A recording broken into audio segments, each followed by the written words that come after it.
So most people, they struggle with their past, deeply. And so, one of the things that we have to realize, in relationship to the past, is that the past it's completely done. It's completely done. And that this present moment, it's new, it's fresh, it's alive. And so the past is not present unless you are in relationship with your past. And most people have a deep relationship with their past. They feel as if they have this deep, like a heavy cloud that's on their shoulders or living in their consciousness. And so one of the things I would invite people to do is just to begin to investigate their beliefs about what they think is true. Because oftentimes what we find is within this dark cloud that most people have within their consciousness, that dark cloud is projecting beliefs, it's projecting ideas, it's projecting all these assumptions about how the future is going to be. But none of it's necessarily true. Like if we're deeply honest, we have no idea what's going to happen next. No idea what's going to happen in the present moment. And so, the real question is are we willing to let go of our past? Are we willing to let the past die? And for some people, it can be just a matter of seeing it clearly that, oh yes, the past is done and this day is new, and then they can go forward. And if you can do that, that's wonderful. But most people, that we kind of bring the past with them and they just continue to trip over it again and again. And if you find yourself tripping over it, when you fall down, you can begin to just look at that.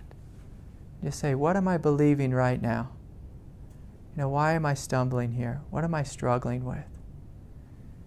And our very struggle, in a sense, can teach us. It can open us to something new, to something fresh. And so one of the things we discover, and as a counselor, I work with so many people who they just imagine themselves repeating the past again and again and again. And sometimes they come into my office 1 year, and then the following year, and then the following year. And they're repeating the past.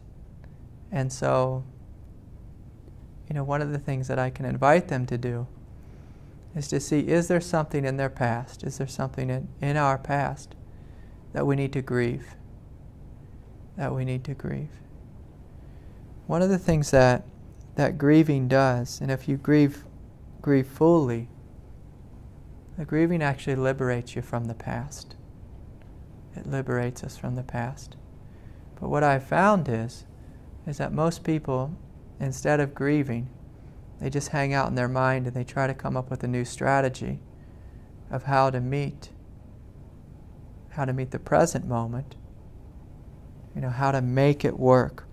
But they're normally trying to make it work from a place of anxiety, a place of fear, a place of struggle.